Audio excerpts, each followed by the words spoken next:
Today, we are learning brand new information about the president's legal defense and who will make the case at trial. One name you may recognize, Alan Dershowitz, will help make the case defending the president. The New York Times, the Washington Post, and NBC all reporting Alan Dershowitz will be joining Trump's legal team.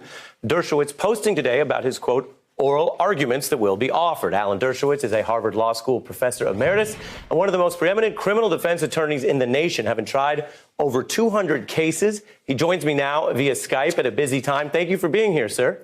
Thank you. It's 250 appeals. I'm not actually a trial lawyer. I've only tried a small number of cases. I'm an appellate and constitutional lawyer. 250 appeals cases and effective right. When you're in the courtroom. Let's get into what you're doing.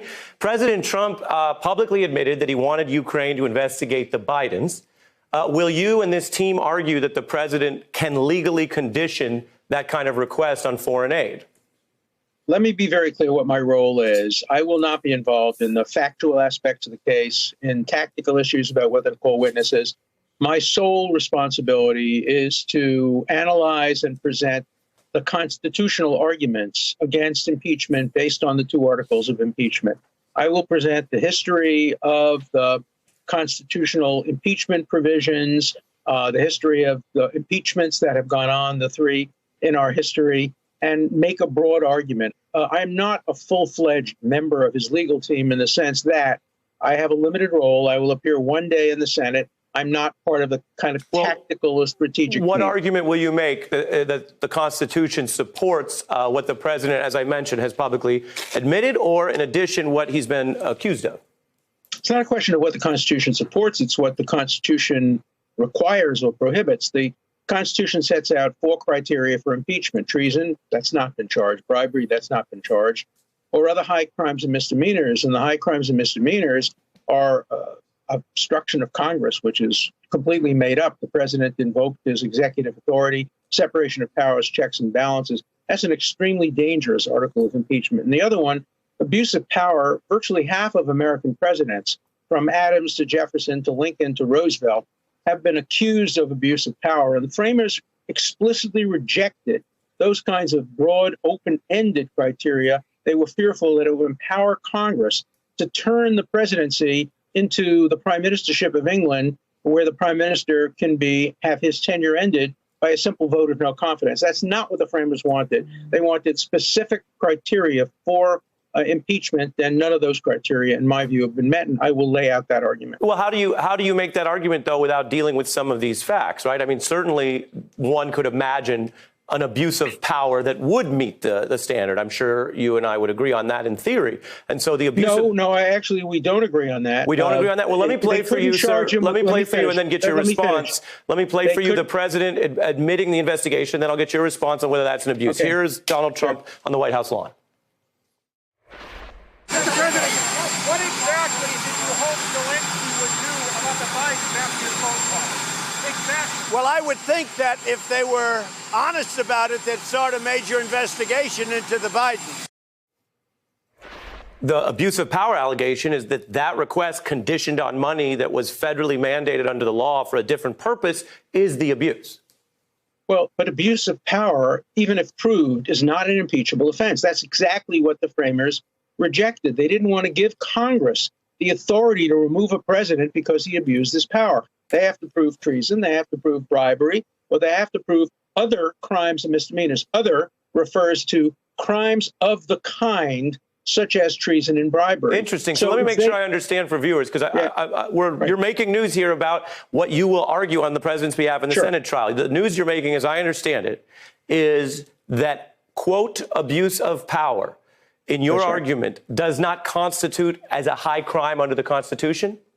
That's exactly right. And that's exactly what framers said when they rejected. Remember, the initial criteria for removing a president was maladministration, malpractice, and a range of other kind of vague, open-ended criteria. And what Hamilton said is the greatest danger would be to empower Congress to impeach based on how many votes you have on one side or the other.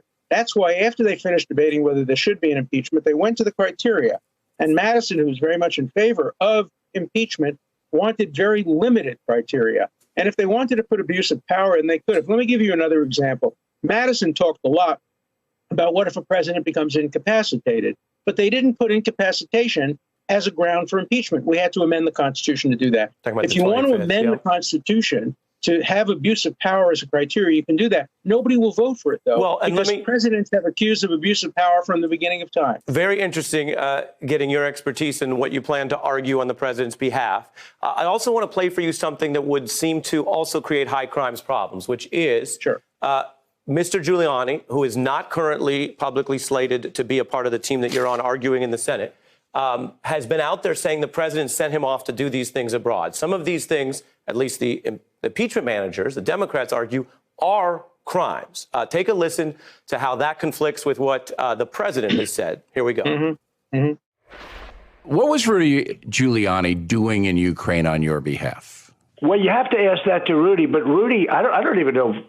I know he was going to go to Ukraine. So you didn't direct him to go there on your behalf? You didn't. The narrative right now is that you looked into Ukraine because Biden was running for president. Complete lie. I looked into Ukraine because it was thrown at me, put in my lap. Does it matter that they're contradicting each other? And does it matter if the president did direct Giuliani, as he has said publicly, to do anything abroad that might involve a high crime or a federal felony? Well, sure, it matters for when you decide who to vote for. I voted for Hillary Clinton. I'm a liberal Democrat, and all of these things will influence my decision who to vote for. But none of them rise to the level of high crimes and misdemeanors. If you wanted to charge him with a crime, that's what they did in the Clinton impeachment. They charged him with specific crimes, and that's what they did with Nixon. But they didn't. Here, they haven't charged them with specific crimes as part of the articles of impeachment, just 2 articles of impeachment, abuse of power and obstruction of Congress. Neither of those rise to the level of constitutional offenses. It's not just a question of drafting. It's a question of what the senators have to vote on. The senators vote yay or nay. Did the president abuse his power? And did the president obstruct Congress? And those are not constitutionally permissible criteria. And Professor, when you make this claim, which you're previewing what the Trump trial strategy will be, so I'm sure a lot of people... Let me be very clear. Well, let me ask you a question, and then we'll get into that point. When you make this argument, a lot of people are listening. I was saying that in a good way. It's quite relevant and newsworthy. Right. Will you then have to argue against some of the founders and some of the Federalist Papers that do talk about abuse of power being impeachable? Federalist 65 says abuse of the public trust is the type of thing that you can impeach an officer for. Of course, I will take that on. And of course, you're totally and completely and 100% wrong. That's not what Federalist Paper 65 says. What Federalist Paper 65 says is that if you look at the criteria for impeachment, treason, bribery, high crimes, and misdemeanor, those are crimes that involve the public and they are political in nature. That's very different than saying that abuse of power by itself is a criteria for impeachment. There is a great confusion between whether to impeach, which was a great debate, and people use terms like abuse of power in the decision whether to impeach. Then they came to a very different decision, what the criteria should be. Right. And then Madison, who was very hawkish on impeachment, became very dovish when it came to the criteria. Well, Professor, I'm not sure that a question itself can be 100% wrong because a question seeks information. You're providing it, and I appreciate it. The premise of the question was questionable. The premise of the question was questionable, and I appreciate your criticism. A lot of people. You've been on the beat before, and in the time we have, I did want to show history here. When we had you on and you were discussing some other issues, we did ask about whether you did or would defend the president legally to join his team. Take a look. Right. Sure. Have you provided any formal counsel to Donald Trump or his aides or accepted any money, or would you consider providing counsel to them? What an insulting question. I mean, have I accepted money? I'm a liberal Democrat. I take it that's a no. Please don't try to insult my integrity by suggesting that somehow I'm in somebody's pocket. But you're a very celebrated attorney who's taken on a lot of different cases. Is that a no, that this is not a case you would consider at this time? I'm a civil libertarian. Sometimes my statement helped Democrats, sometimes it helped Republicans. Not only is it not insulting, it's now what you're doing. You are going to argue on behalf of the president and the Senate in this trial. Let me be very clear. I'm arguing on behalf of the Constitution. I'm arguing to avoid a terrible precedent being set for future presidents. I am not somebody who is strategizing with his legal team. I won't be involved in the decision whether to call witnesses. I won't be involved in facts. What I'm doing is precisely consistent with what I've said. I'm standing up for what I believe is the proper interpretation of the Constitution. I'd be doing the same thing if Hillary Clinton had been elected. But you will be doing it as a lawyer for President Trump. I am doing it as a lawyer. I am doing it as a lawyer who is not in a lawyer-client relationship with anybody. I am presenting the constitutional argument that in this case happens to help President Trump. But let's be clear, because everyone's watching this in America, Professor. By what authority would you step out on the Senate floor? Witnesses have not been cleared. The only people on the floor are the senators and the counsel for both sides, the impeachment managers and the president's lawyers.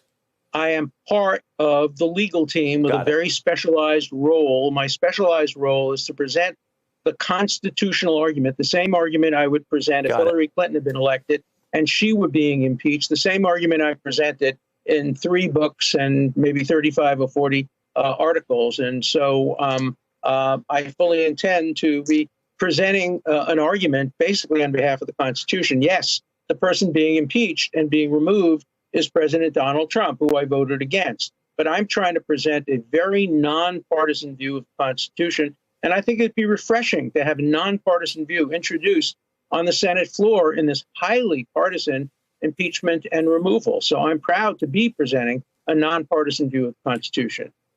Professor Dershowitz, we've always appreciated having you on in the past and now and hearing about your views of all of this. I appreciate your time, sir. Thank you. Thank you. And we should mention your new book is The Case Against Removing Trump. Hey, I'm Ari Melber from MSNBC. You can see more of our videos right here, or better yet, subscribe to our YouTube channel below. You could have been anywhere in the world, but you're here with us, and we appreciate that.